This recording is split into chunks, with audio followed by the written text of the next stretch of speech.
প্রথম স্বামীকে ডিভোর্স দেওয়ার পরে যদি তোমার আরো 50 জায়গায় বিয়ে হয় তারপরে তুমি কখনো সুখী হতে পারবে না। কারণ প্রথম স্বামী হচ্ছে তোমার জন্য কল্যাণ, আর সেই কল্যাণকে যদি তুমি কষ্ট দিয়ে দূরে সরিয়ে দাও এবং তুমি সুখী হতে চাও, তুমি কোনোদিনও সুখী হতে পারবে না। লিখে রাখো কথাটা।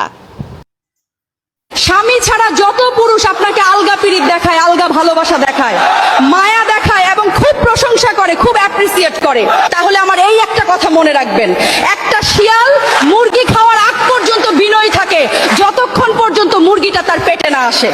একটা বিবাহিত নারীকে কোনো পুরুষ কখনো মন থেকে ভালোবাসতে পারে না, এটাই সত্যি। একটা বিবাহিত নারীকে পুরুষ কখনো বিয়েও করতে চায় না। পুরুষ বিবাহিত নারীকে ভালোবাসে শুধু তার দেহ ফ্রি ফ্রি খাওয়ার জন্য। একবার মন ভরে খাওয়া হয়ে গেলে লাঠি দিয়ে ছুঁড়ে ফেলে দিবে। পুকুরের পানি যেমন সবাই ব্যবহার করে কিন্তু কেউ খায় না, ঠিক তেমনি বিবাহিত মেয়েদের সাথে সবাই সম্পর্ক করতে চায় কিন্তু কেউ বিয়ে করে সংসার করতে চায় না। 10 মিনিটের দায়িত্ব সবাই নিতে চায় কিন্তু সারা জীবনে দায়িত্ব স্বামী ছাড়া আর কেউ নেয় না।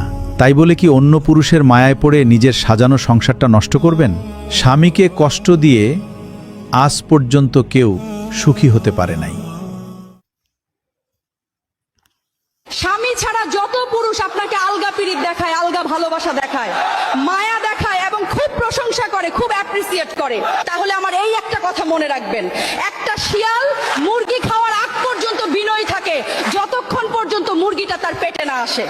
একটা বিবাহিত নারীকে কোনো পুরুষ কখনো মন থেকে ভালোবাসতে পারে না, এটাই সত্যি। একটা বিবাহিত নারীকে পুরুষ কখনো বিয়েও করতে চায় না। পুরুষ বিবাহিত নারীকে ভালোবাসে শুধু তার দেহ ফ্রি ফ্রি খাওয়ার জন্য।